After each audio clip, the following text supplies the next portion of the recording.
枪声没有再响起，也没有脚步声传来。苏无忌搂着2个女人躺在山坡下的石头后面，龙清河的呼吸有一些急促，那是心跳过快，完全控制不住自己的呼吸频率。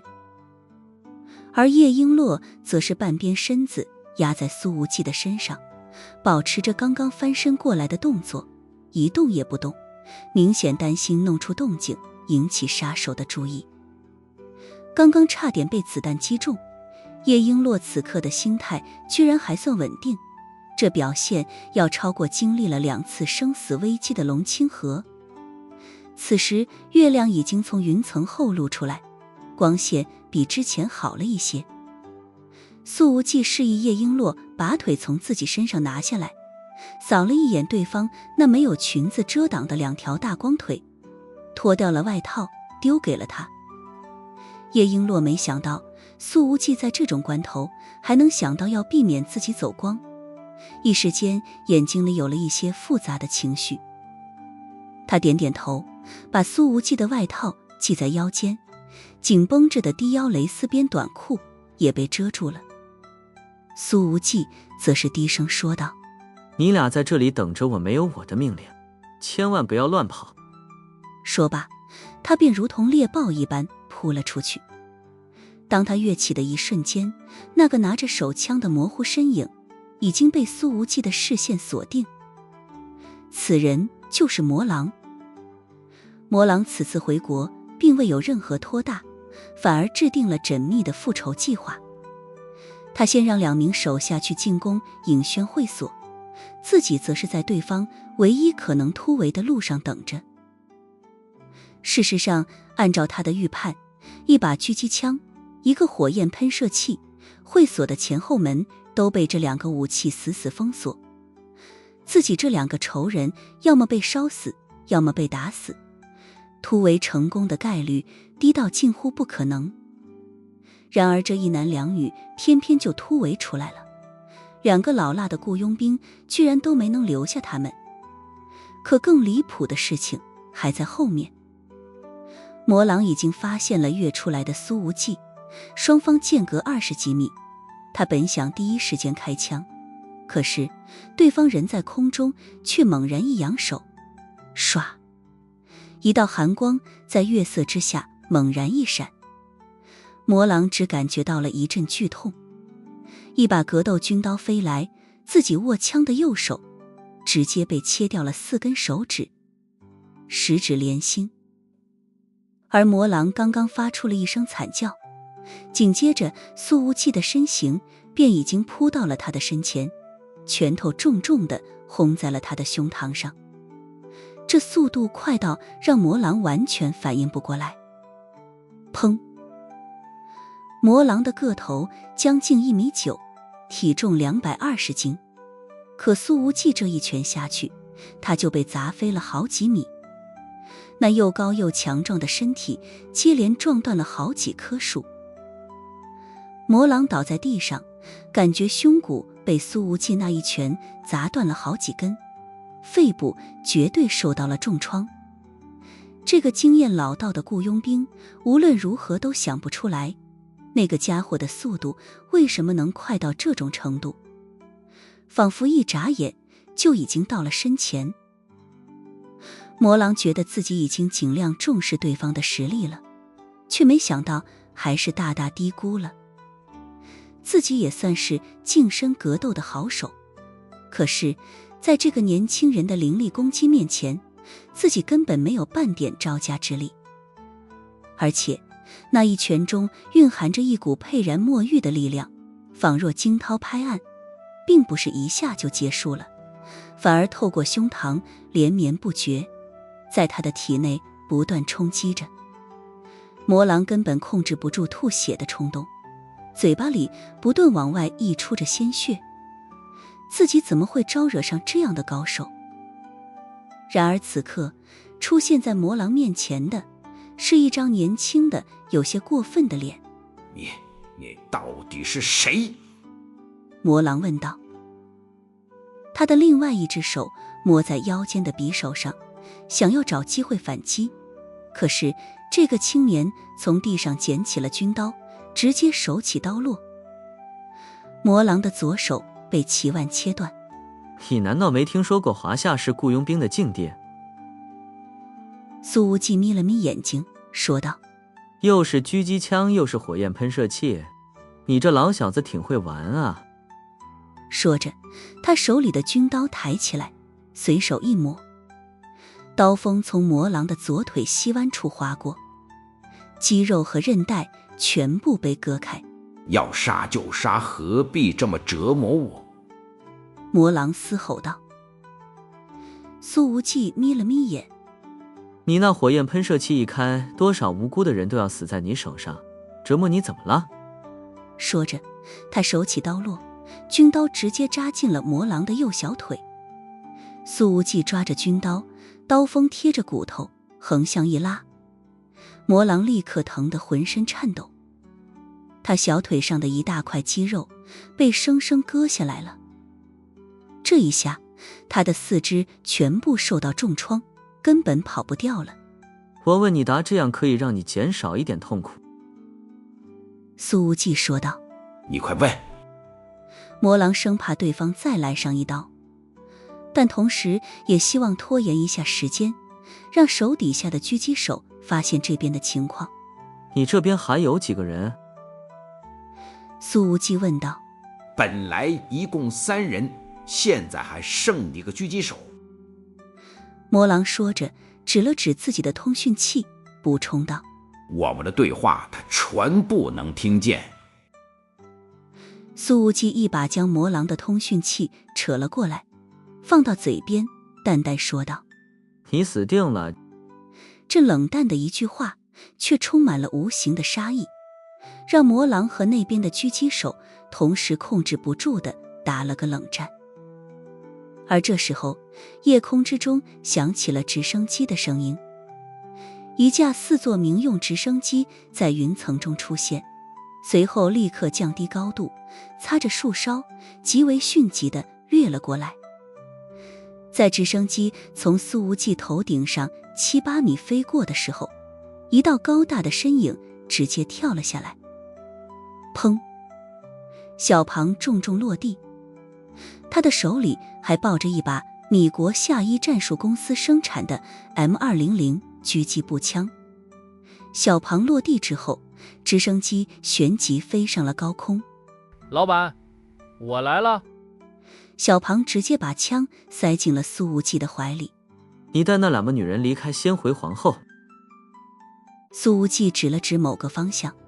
是。小庞跑过去，一手一个，把龙清河和叶璎珞甩到自己的肩膀上，扛起来就跑。哪怕扛着2个人，小庞跑在崎岖的山林中也是如履平地。此时叶璎珞的腰间还系着苏无忌的外套，但由于小庞奔跑的速度太快，那外套犹如群居般飘起，让夜风直接灌满了花园口。直升机朝着小庞离开的方向降低高度，在100米之外与他汇合。而苏无忌抱着狙击枪，一个简单的助跑，直接跃上了树梢。这动作实在是太轻盈了，让下方看着此景的魔狼几乎忘记了疼痛。他现在不禁有点后悔，为什么要惹上这么一个变态了。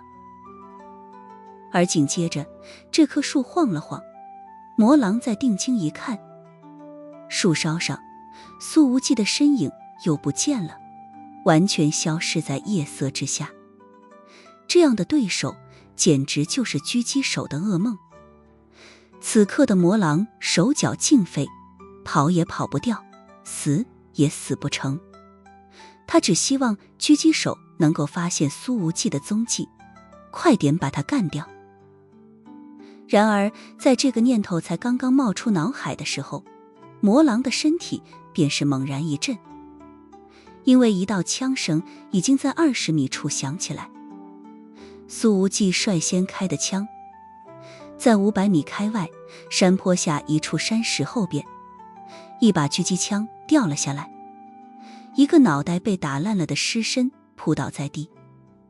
魔狼手表上连着团队其他成员的实时生命数据。他看了看表盘上冒出来的红光，闭上了眼睛，重重地叹了口气。3个老牌雇佣兵被对面独自一人就给打得毫无还手之力，简直一败涂地。他的3人队伍气势非常精锐，那个狙击手更是十分老辣，一直是群狼佣兵团的远程攻击保障。可这一次居然在这么短的时间里被人狙杀了。半分钟后，苏无忌回来了。魔狼一脸绝望地看着他，问道：你的近战身手强大，狙击水平无敌，突击技巧无懈可击，你到底是什么人？在魔狼看来，苏无忌这样的人早就该在国际佣兵界扬名了。华夏果然是雇佣兵的禁地。苏无忌呵呵一笑，没回答，而是说道：把你的存款全都交出来，我可以饶你一命。魔狼没想到苏无忌居然这样问。啥？存款？我的？你这样的年轻高手，难道不应该不食人间烟火吗？这种时候居然还他娘的想着打劫。我不想活了，你直接弄死我吧。魔狼沉声说道。呵呵，反正你得给钱，不配合也无所谓，老子有的是让你配合的方法。苏无忌说着，手里的军刀插向魔狼的胸口，一弯一挑，魔狼的眼睛瞬间瞪圆了。你真是个变态，你侮我！他吼道。苏无忌刚刚的那一刀把他胸口的乳头给削飞了，还带下了一小块胸肌。虽然说男人要这玩意实在是不知道有什么用，可是缺了它又会明显感觉自己不完整了。就侮辱你了，有什么问题？这才哪到哪呀？苏无忌嘲讽一笑，用军刀把刚刚挑飞的那块皮肉插起来，塞进了魔狼的嘴巴里。魔狼吃着自己的奶头，嘴里满是血腥味，简直想原地爆炸算了。你他妈的是变态！魔狼囫囵不清地骂道。苏无忌呵呵一笑。对啊，如果你不给钱，下一个被塞进你嘴里的就是你的几把。我现在就转钱，所有钱都转给你。魔狼实在无法想象那画面，忍不住地打了个哆嗦。我不只要你的钱，还要你们佣兵团的钱。苏无忌冷笑着。我知道你是副团长，掌管整个团队的财务。在这个变态的威胁下，魔狼只能老老实实配合。然而他的手机和银行账户都是指纹登录的，苏无忌只能去把地上的几根手指捡回来，捏着只剩1、2节的手指头往屏幕上一个个的戳，是到了第4根断指才解锁了屏幕。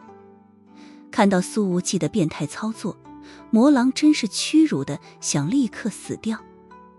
跨境转账有点麻烦，10几分钟后，苏无忌才转出来40几万美金。妈的，真会捡！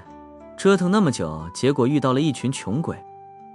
苏无忌没好气地踹了魔狼一脚。这特么的还少！魔狼委屈的不行。大部分佣兵都是今朝有酒今朝醉，那点佣金都花到武器和女人的身上了，根本存不下钱来。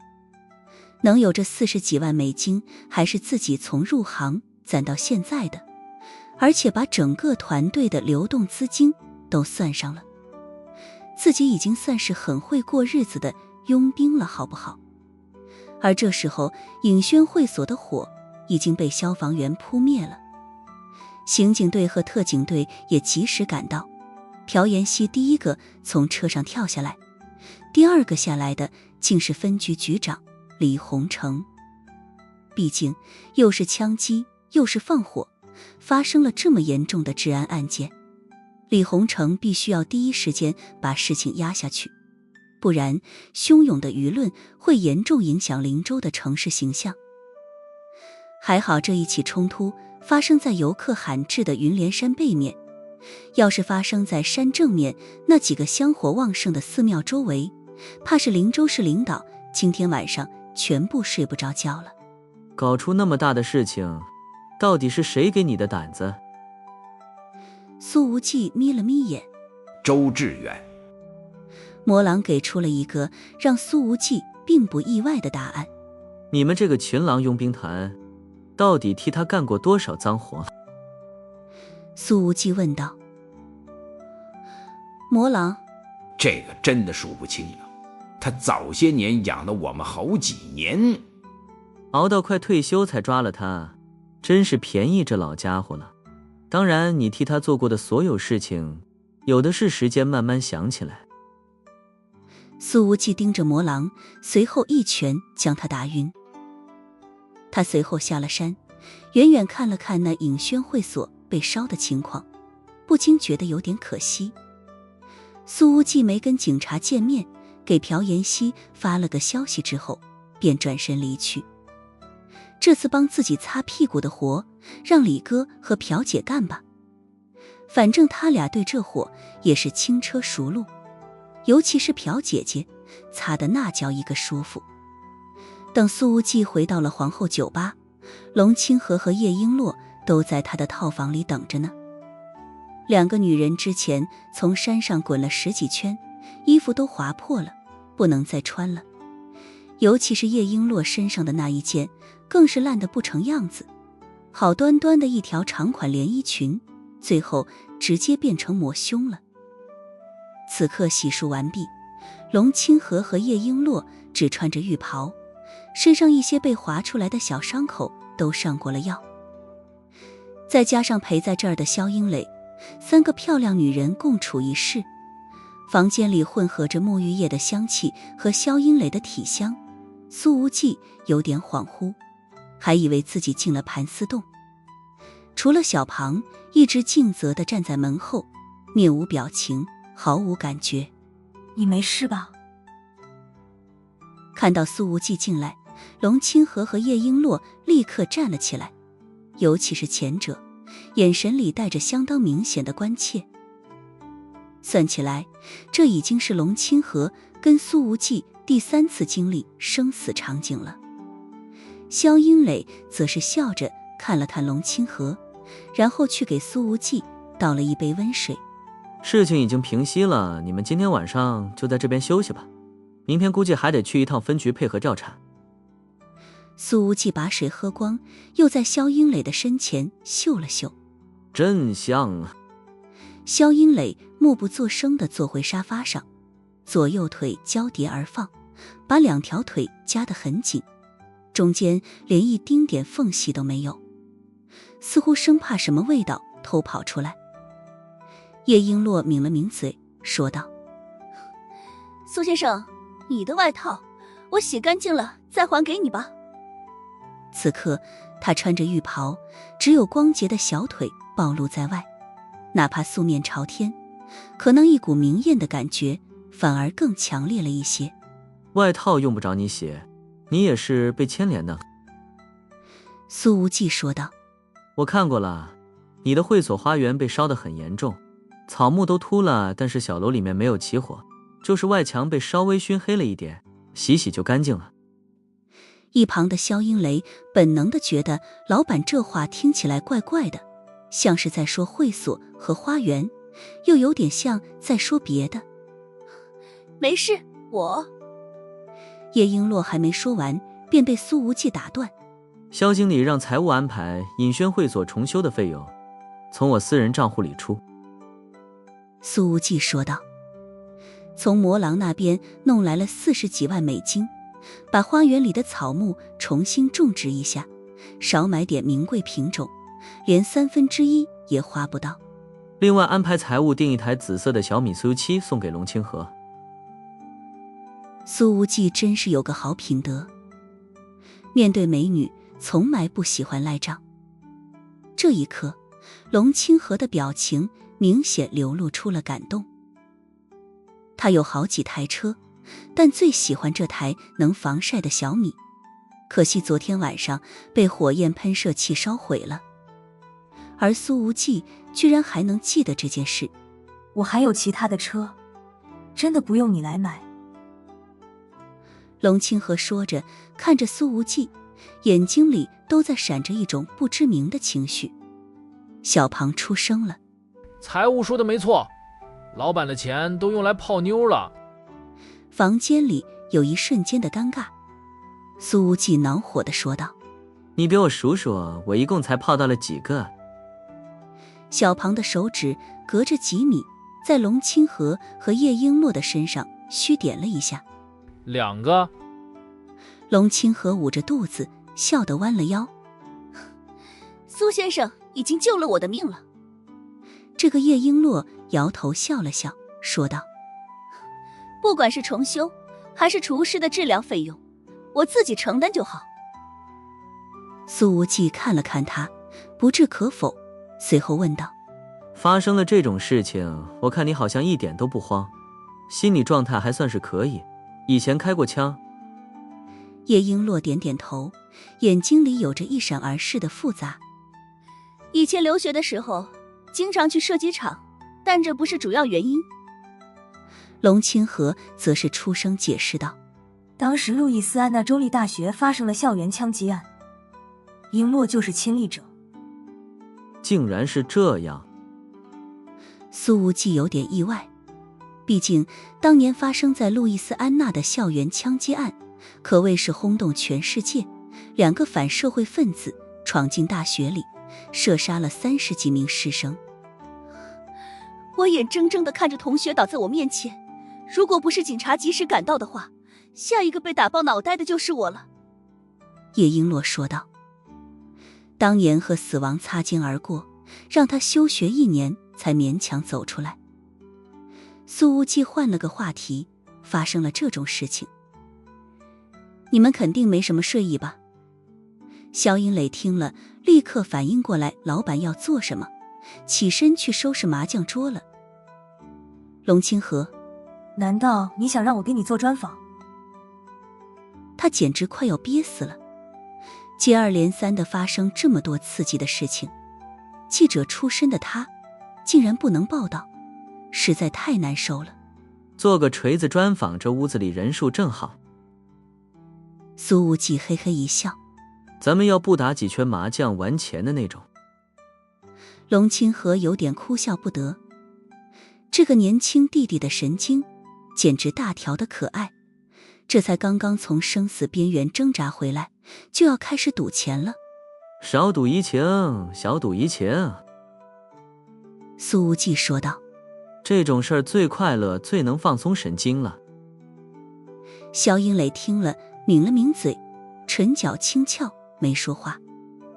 要不是2位女性客人在这儿，他肯定得说上一句：老板，还有比这种事更快乐更能放松神经的呢，可惜你不能干。4个人打麻将一直到了凌晨3点才收工。期间在苏无忌的特意安排下，龙清河和叶璎珞都喝了点酒，放松神经。在酒精的影响下，他俩的麻将水平果然下降了一些。平时屡战屡败的苏无忌，今天晚上居然赢了3000多块。打完了麻将，龙清河和叶璎珞便在床上睡着了，苏无忌则是在那张新买的沙发上凑合了一夜。倒不是苏无忌想睡沙发，实在是经历了这种事情之后，龙清河的心里面还是少了点安全感，说什么都要和苏无忌共处一室，不许他走。用萧英磊的话说，睡过老板这张床的女人一下子变成了3个。到了上午10点钟，朴妍希带着组里的刑警亲自来给龙清河和叶璎珞做笔录。借用了皇后酒吧的一间办公室，花了1个多小时，朴妍希才问完了所有细节，对2女说道：龙小姐，叶小姐，这件事情牵扯太大，还希望你们不要对其他人提起。我们会的。请朴警官放心。龙清河说道。叶璎珞也跟着点了点头，起身之后微微鞠躬，转身离开。朴妍希随后对身边的年轻刑警说道：你出去整理一下笔录，李局长让我和苏老板单独谈谈。2分钟后，苏无忌便穿着浴袍走进来了。在刚刚的1个小时里，他见缝插针地练了50多分钟，刚刚冲完了澡，头发还是湿的。朴妍希主动把门反锁了，随后说道：你的内伤全好了？那可不。苏无忌咧嘴一笑，昨天对付那个雇佣兵简直就是砍瓜切菜。朴妍希直接拉住苏无忌浴袍的对襟，让他转过身去。给我看看你后背的刀伤怎么样了？安，你是警察，怎么可以随便脱人家衣服？苏无忌说道。然而他直接被朴妍希按到了墙上，朴姐姐一把扯掉浴袍的腰带，一手抓住后领，于是这件浴袍直接被扯下来了。你……朴妍希被白光晃了眼睛，立刻后退了1大步。他低声喊道：你里面怎么不穿衣服？这能怪我吗？我刚刚洗完澡，还没来得及去拿短裤呢，就被你的人叫到这儿来了。苏无忌说着，一脸无辜地转过身来。看到苏无忌这一刻变成了苏有基，朴妍希立刻用手挡住了眼睛。我操，走光了呀！苏无忌低头看了看自己，连忙捂住了苏小季。朴妍希被苏无忌的无耻击败了，放弃了再说任何关心的话语，用手挡着眼睛，开门夺路而逃。肖英磊正好经过，看到苏无忌正给在系着浴袍的腰带。老板，你费离谱警官了。肖英磊笑着问道。纯粹是大意，不过拿下朴姐姐还不是早晚的事儿。苏无忌示意肖英磊把门关上，勾了勾手指。你过来，咱们说2句话。肖英磊走过来问道：老板是想问问我对叶璎珞的看法。2人配合的默契度太高了，经常苏无忌给一个眼神，肖英磊就知道要去做什么。要是换做别人，看到苏无忌穿着浴袍又勾手指又关门的，肯定以为他要干一些成年人才能干的事情。苏无忌微微点头：是的，我总觉得在面对枪击和大火的时候，他的镇定超出想象，事后的情绪也没有太大的波动。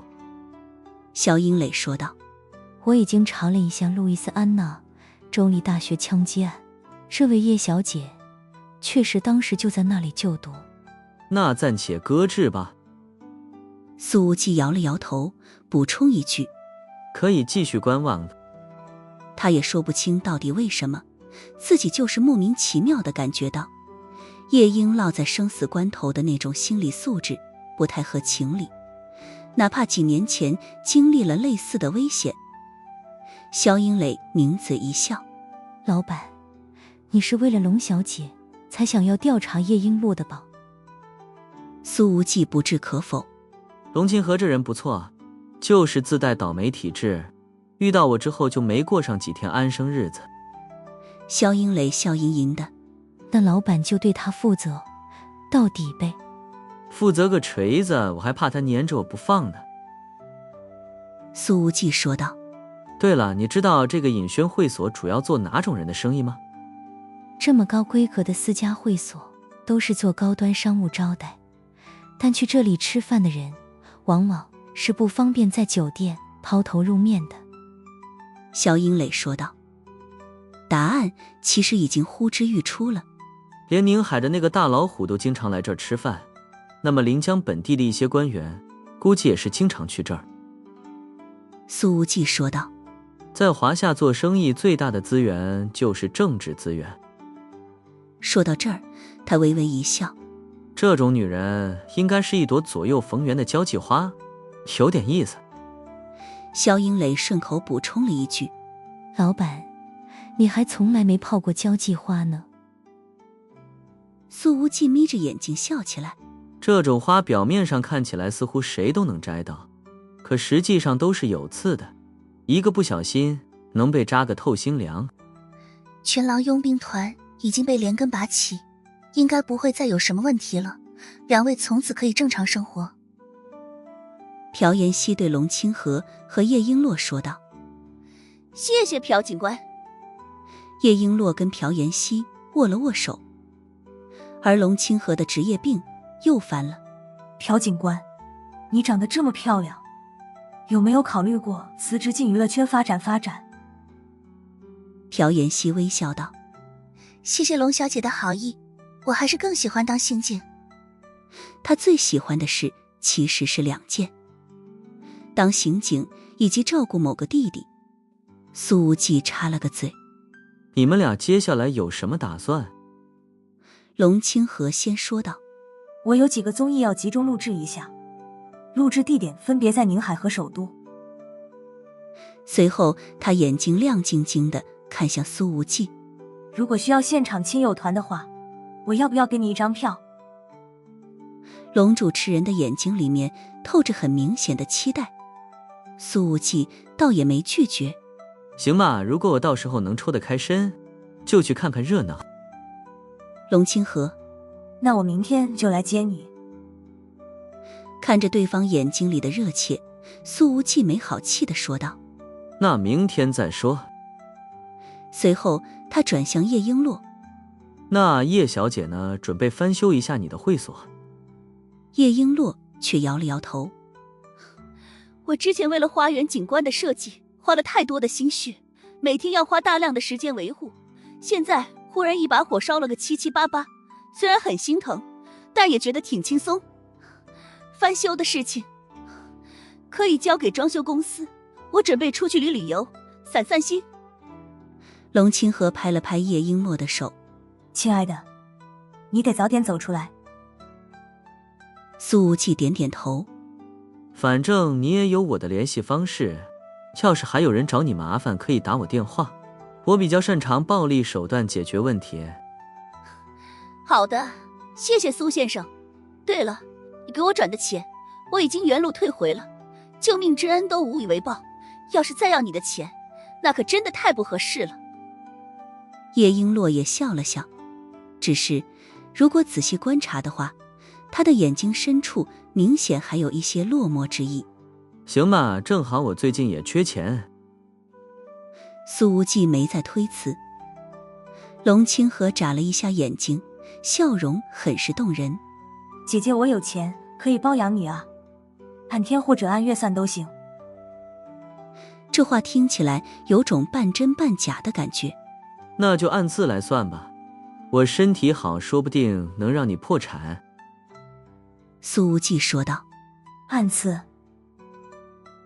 龙清河反应过来了，俏脸瞬间布上了一层绯红之色。苏无忌转向萧英磊。萧经理，你派辆车送他们俩回去吧，我还得补个觉。我送吧。朴妍希主动说道。他还想在路上多探探2个姑娘的情况，看看适不适合给自己当弟妹。等3女离开，萧英磊说道。对了，老板，这2天那个叫卓凌雨的小姑娘来皇后找过你，还往这里打了一通电话。苏无忌。啥？她来干什么？说实话，自从那天见面之后，苏无忌压根就没有想起来卓凌雨一次。当时老板不是被自称宁海国安的人带走了吗？卓凌雨特地问你有没有回来。萧英磊说道。你们怎么回答他的？苏无忌说道。那你赶我的马甲棒入吧。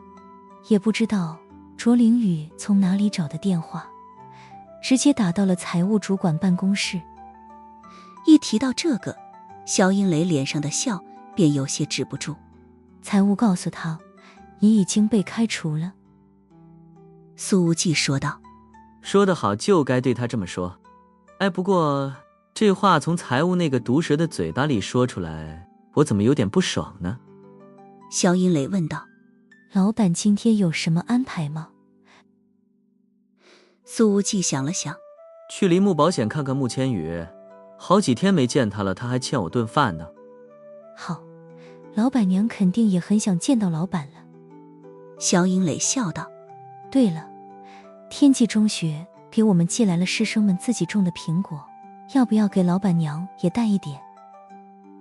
萧音磊看得很明白，自从穆千羽主动把白旭阳的会所给砸了之后，老板对他的态度就控制不住地转变了。正好多装点。苏无忌说道。给宋之宇也装一包，我顺路送过去。萧音磊笑盈盈地出去了，还丢下了一句：老板，从林木保险到临江大学好像一点也不顺路呢。10几分钟后，苏无忌换好衣服，拎着2大行李包的苹果下了楼，正好看到一台出租车驶到了酒吧门口，停了下来。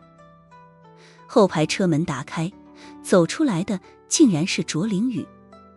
这姑娘今天穿着的是一件有着提臀效果的高腰牛仔裤，上面搭配着一件白色防晒衣，恰好遮住了牛仔裤后面曲线最翘的地方。这看似简单朴素的搭配，其实和素颜装一样，也是有着些许小心机的，看似一点不暴露，但是却能够最大限度地激起异性对身材的好奇心。苏无忌，你终于回来了。卓灵雨说道。看他这表情，似乎明显松了一口气。你呀，苏无忌皱了皱眉头。你来干什么？每次面对这个神经兮兮的老同学，他都有种无法接招的感觉。卓灵雨看了看苏无忌手里的2个大旅行包。拘留结束，工作也丢了，回来收拾行李的吗？苏无忌知道是这2包苹果引起了误会，面对这传奇的脑回路，他有气无力地说道：拘留个毛啊，算了，你说是就是吧。卓灵雨看到苏无忌这反应，于是说道：我知道拘留的滋味不太好受，你肯定也不想提起这段经历。苏无忌：哼，那你接下来打算怎么办？卓灵雨问道。苏无忌斜眼看了看他：无论我做什么都和你没什么关系吧，麻烦让让。说着，他从卓灵雨的身边挤过去，打开了桑塔纳的后备箱，把2大包苹果放了进去。卓灵雨抿了抿嘴，跟着走到车边，直接拉开了副驾驶的车门，坐进去了。苏无忌都愣了，他扭头看了一眼站在酒吧门口的萧音磊，示意后者把卓灵雨拉走。然而萧音磊却攥了攥拳，那动作好像是在说：老板加油。苏无忌对萧音磊竖了个中指，随后坐进了驾驶座，没好气地说道：你上我车干什么？卓灵雨说道：你送我回林大，我跟我们导师说过了，学校保安队正好缺人，你可以先去那里工作。苏无忌瞪圆了眼睛，这特么的什么奇葩操作？你拒绝了我这个舔狗，还要给我找工作，是方便我以后天天在你眼皮子底下舔你吗？卓灵雨没看出来你人还怪好来。苏无忌没好气地说道。卓灵雨摇了摇头，淡淡道：你不用太感动，毕竟我也是看在你是我老同学的份上，更何况……何况什么？苏无忌真的感觉到浑身无力。特么的，一物降一物，没想到自己这种不要脸的混蛋，居然也有奇葩能治。何况男人要有上进心，你不可能一辈子当保安。卓灵雨扭头看着苏无忌，眼神里充满了认真，说道：你没听说过吗？首都大学有一个保安，自学了几年，托福几乎考了满分。我希望你也变成这样的人。苏无忌一头栽倒在了方向盘上。他缓了好一会儿，才说道：卓林宇，你现在去找一张托福卷子，我如果考得比你高，你以后就别在我面前指手画脚，行不行？你也要考托福卷子？听了苏无忌的要求，卓灵宇咬了咬嘴唇。如果你考得比我好，我以后就不对你指手画脚，是这意思吗？苏无忌，不止，最好以后都不要在我面前出现。卓灵宇轻轻叹了一口气。反过来理解，如果你考不过我，那么我以后就必须要干涉你的人生，是这意思吗？苏无忌瞪圆了眼睛，这是什么奇葩脑回路？然而此刻卓灵宇的表情却是：我早就看穿你是这样想的了。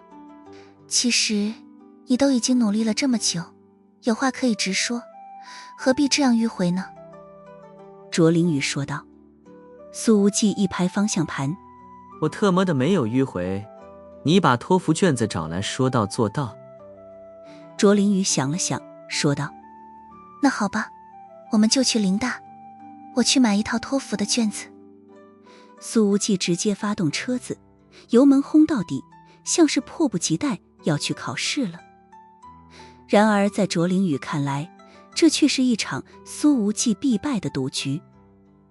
他就是想要故意输掉，以后好有机会和自己继续接触。呵呵，男人的小花招罢了。卓灵宇稍微化化淡妆，配上身上那种很少在大学生中出现的轻熟风，也是能够跻身10大校花评选之列的水平。从小被男生追到大，他自认为自己在如何看穿男人的小心思方面有着非常毒辣的眼光。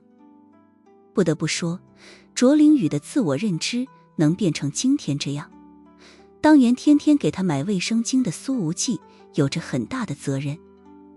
苏小初中学时代扔出的回旋镖，终于在成年之后正中自己眉心。已经被肖英磊修好了的破桑塔纳，一路开到了临江大学，把车子停在学校门口。苏无忌没好气地推开车门：驾车。卓灵宇下了车，当他走到主驾驶的旁边，发现上次掉了的后视镜已经被焊上了，不禁抿了抿嘴。你确实很细心，谢谢你为我的安全着想。上次在林大门口偶遇的时候，苏无忌拍了一下车门，把后视镜给震掉了。当时卓灵宇的同班女生说，让苏无忌下次再来找卓灵宇的时候，得开个后视镜不会掉的车，起码这样安全。苏无忌，妈，跟我来吧。卓灵宇说罢，便先往校门走去。苏无忌仰头望着校门上的题字，欲哭无泪。老爷子，你当年创办的学校，怎么净招一些自我感觉良好的傻叉呢？说完，他的脑海里掠过了一弯笑靥，连忙补充了一句：“KKK 宋之瑜除案。”说这话的时候，苏无忌全然忘记了，朴妍希和穆千羽也都是临江大学毕业的。卓灵宇始终走得比苏无忌快几步，似乎并不想与这个穿着花花西装外套的家伙并排，可能是怕别人误会他和对方的关系。苏无忌才懒得理会这样的小心思，他双手插兜，有气无力地跟在后面，带着苏无忌走到了一家校内书店。卓灵宇说道：“你在门口等我一下。”苏无忌一屁股坐在台阶上，从烟盒里掏出了一根烟，叼在嘴上。这一刻，他忽然想买个打火机了，抽上2口，戒烟消消愁。几分钟之后，卓灵宇拿着一套卷子走了出来。你高一就辍学了，托福对你来说太难了，我买了一套英语6级的卷子。苏无忌叼着烟，看都懒得看。随便吧，只要你能履行赌注就行了。可紧接着，他嘴巴里的烟便被卓灵宇拿掉了。后者把香烟扔进垃圾桶。别抽烟，对身体不好。饶是苏无忌见多识广，也被这骚操作整呆了。难道说女神都是这么对待舔狗的吗？偶尔稍微关心他一句，便能暖他一整天，时不时的给他一点希望，好让他能继续舔。我去，卓凌宇，你哪只眼睛看到我抽烟了？苏无忌没好气地说道。我特么着点火呢吗？卓凌宇说道。把烟叼在嘴上，就算是不点燃，也有些影响形象。苏无忌，你吃饱了撑的，管我形象好不好呢？这句话对已经认定了某些真相的卓凌宇来说，杀伤力仍旧为零。你安排这一场赌局，不就是想故意输掉，让我以后一直管你吗？苏无忌彻底服气了，恨不得现在就把6级卷子考完，甩卓凌宇脸上。这时候，几个年轻男女走了过来，正是卓凌宇的研究生班同学，其中就有袁年达，而他们恰巧也全部参与了皇后酒吧的聚会，全部看到了苏无忌被宁海国安带走的场景。林宇，你怎么在这？袁年达率先喊道。不过当他看到了苏无忌之后，表情有了一刹那的不自然。其他几个男生女生也站在3米之外，保持了相当礼貌的距离。毕竟这个家伙可是被10几个国安工作人员带走的，说不定是个危险人物。卓凌宇说道。苏无忌想要测试一下他的英语水平，我就给他买了一套6级的卷子，准备找个自习教室考一考。袁年达走到苏无忌身边，表情有些复杂地问道。兄弟，你不该再来找林宇的，你的生活太复杂了，林宇的生活却很简单纯净，我不希望你把你的复杂带给他。苏无忌很认真地点点头。你说的很有道理，我已经跟卓凌宇打赌了，只要我6级的分数比他高，他以后就不能对我的生活指手画脚。不止，如果我赢了，他以后不许出现在我的面前，一次都不行。苏小处一提起这事儿就来气。然而听了这句话，袁年达脸都黑了。你高中都没毕业，怎么能考得了6级？袁年达忍不住地说道。你想继续在林宇面前出现，你就直说啊，何必绕这么大圈子，不嫌麻烦。那天从皇后酒吧回去之后，袁年达就被他父亲大骂一顿，一晚上花掉了300多万，有多少家底够他这样掰的？现在袁年达的所有卡都被停了，每个月就给6000块的生活费。虽然这生活费对于其他大学生已经算是很多了，但平均下来每天200块实在不够袁年达花的。他平时也是大手大脚习惯了，每个月光给自己那台宝马530加油就得花去1小半。苏无忌定睛看了看这货，随后重重拍了拍他的肩膀，很认真地说道。说实话，你和卓凌宇真的很合适，简直他妈的天造地设。虽然苏无忌爆了句粗口，但袁年达听了这句话却有些喜不自胜。真的？你真的这样想？苏无忌，你俩真的太般配了，锁死吧。给老子锁死，千万不要再去祸害别人。袁年达满脸笑容。多谢多谢，借你吉言。卓凌宇一皱眉头。苏无忌，你何必要说那么多的气话？不说了不说了，我去考试行不行？苏无忌把卷子卷成桶，指着袁年达和卓凌宇。如果我考得比你们高，以后都不要出现在我面前。妈着，不信堵不上你们的嘴了。说完，他气冲冲地朝教学区走去。苏老板心态崩了。那几个同学也都说道：反正我们下午也没课，不如陪着凌宇一起去看看热闹。好啊，咱们一起去，万一出了什么意外，还能给年达帮帮忙。他们内心里对苏无忌还是有些提防的，都以为对方是被拘留归来。当然，这几个学生还是看笑话的心态更多一些，毕竟一个中学就出来混社会的人，扬言要考6级，那确实有点太滑稽了。几人找了一间无人教室，袁年达甚至还很贴心地把自己的耳机借给苏无忌来听听力。开始吧，这是一套往年的6级真题，满分710分，考试时间2个半小时，算了，给你3小时吧。袁年达说道。需要用这么久？苏无忌说完便戴上了耳机，准备开始做听力题目了。此时他坐在教室正中央，其他几个学生坐在周围，简直是众星捧月式的监考。袁年达铁了心看笑话，他说道：对了，为了防止你作弊，把手机交出来。他把手机随手丢在了后面桌子上，而他的身后坐的正是卓凌宇，还故意把手机交给我保管。卓凌宇在心中说道。袁年达开始用自己的手机给苏无忌播放听力，后者戴着耳机伏在桌面上，倒也显出平日里难得的专注。而卓凌宇看着苏无忌认真答题的样子，眼中复杂的光一闪而过。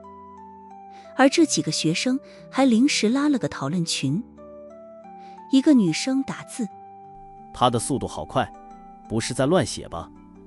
我都达不到这样的速度。群里其他同学：加1我也达不到，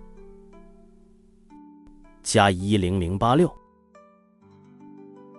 一个男同学在群里发了个破梗：可能是单身多年练出来的手速。说者无心，听者有意。卓凌宇眸光微明，在心中悄然道：为了我单身多年。袁年达打字：目前看不出来，待会儿对答案的时候就知道了。话虽如此，可他已经打定主意，认为苏无忌完全是在乱写瞎蒙，肯定连50分都考不到了。凌宇，你为什么要和苏无忌打这个赌呀？一个女生在群里问道。于是卓凌宇便把首都大学保安考过托福的案例说了出来，群里一阵无语，显然都觉得苏无忌是自不量力，瞎胡闹。一个女生犹豫了一下，还是把真实想法发表在了群里。苏无忌就算是想要博得凌宇的青睐，也没必要采用这么个笨办法吧？这不是暴露自己浅薄无知的短处吗？时间刚刚过了1个小时010分钟，苏无忌把卷子往旁边的桌子上一拍：写完了你们对答案去。与此同时，林大校门口，宋之瑜做完了家教，刚下公交车，一台破桑塔纳便映入了他的眼帘。无忌哥来林大了。宋之瑜那明亮的眸子里满是惊喜。这么快，将近提前了1个半小时交卷。看到苏无忌的速度，这些人都惊了。毕竟6级的题目量很大，难度也不低，居然能提前那么多就写完了。对于绝大部分的学生来说，这点时间他们连阅读理解单项都做不完。我来批改也。袁年达自告奋勇地说道，他生怕卓凌宇批改的时候对苏无忌手下留情。苏无忌懒得管，走到一边，双手插兜，看着窗外。这时候他的手机响了，这手机还放在卓凌宇的手边呢。他扫了一眼来电显示，名字叫宋之瑜，是个女生的名字。卓凌宇第一反应便是这个，随后喊道：苏无忌，你的电话。卓凌宇第一时间觉得这名字有点熟悉，好像最近名声最大的大一校花就是叫这个名字，但他可不会把苏无忌手机通讯录里的人名和那个惊艳了整个林大的女孩联系到一起。苏无忌走过来，随后接通。怎么想起来打我电话了？无忌哥，我看到你的车停在学校门口了，你是来找我的吗？宋之瑜的悦耳声音传来，光是听着声音就让苏无忌的心气儿变得顺了许多。还好有宋之瑜这样的人间美好，不然真的得被这群傻叉大学生给气死。说不上为什么，看着苏无忌打电话时脸上的笑容，卓凌宇莫名有点不爽。我还能是来找谁的？苏无忌说道。对了，给你带了点东西在后备箱里。给我带了东西？宋之瑜声音里的惊喜味道更浓了。无忌哥，你现在在哪里呢？苏无忌走到了教室门口，看了看牌子。教学楼 C 区一栋103教室。教学区？无忌哥，你去那边干什么？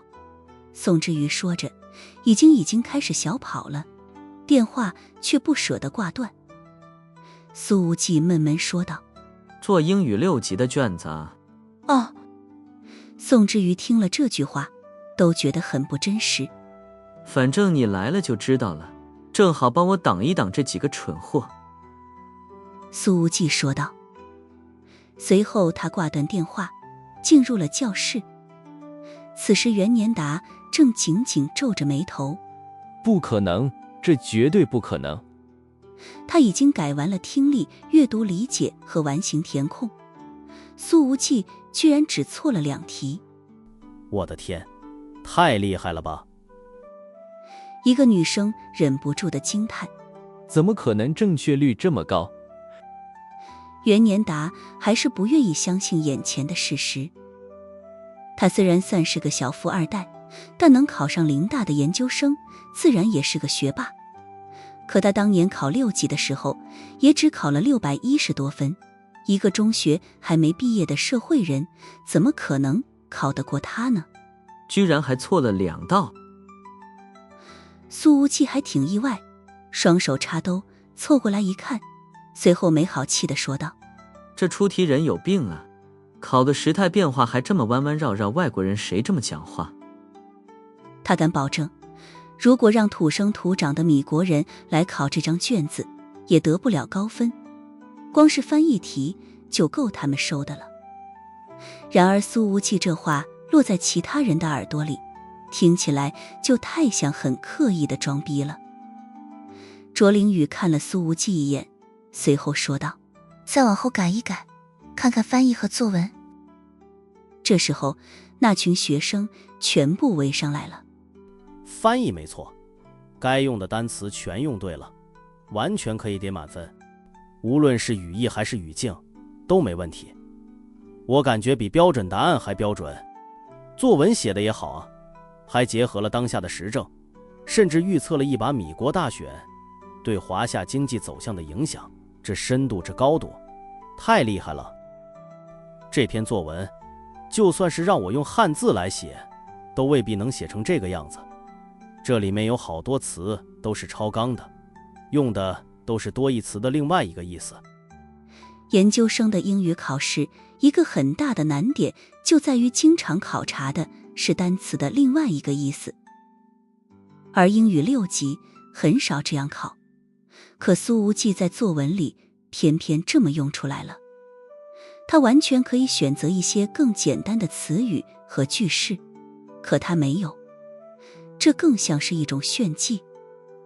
袁年达有几个单词甚至不认识，他抬起头来，面色难看的像是死了爹一样，有气无力的征求同学们的意见。你们觉得这篇作文能给多少分？满分，满分，这比范文还范文。苏无忌摊了摊手。所以最后总分多少？698。一个女生率先喊了出来。710分就是满分了。卓灵雨把试卷拿过去，难以置信地仔细翻看了一下，沉默了。苏无忌这分数几乎是林大全校第一的水平。袁年达想了想，还是忍不住地说道：这毕竟是往年的真题，你不会是提前背了答案吧？一个女生忍不住地怼道：答案的范文都没有这样的水平。另外一个女生也开始为苏无忌说话了：你看，这是几年前的真题，可苏无忌写的作文里都是结合当下的时事，就算让你作弊，你能预测几年后的事情？其实苏无忌本来想写一下米国大选对华夏夜店生意会造成怎样的影响，后来看到字数都超了，实在懒得多废话，便直接停了笔。为了摆脱卓灵雨的纠缠，苏无忌今天也确实是煞费苦心了，总不能把这个自我感觉良好的妹子直接拉出去打一顿吧。倒也行。这时候卓灵雨拿着试卷走到了苏无忌的面前，他的眼睛里有着不知名的情绪，摇了摇头说道：苏无忌，我没想到你的英语水平竟然那么好，你那么早就辍学了，是怎么学到这种程度的？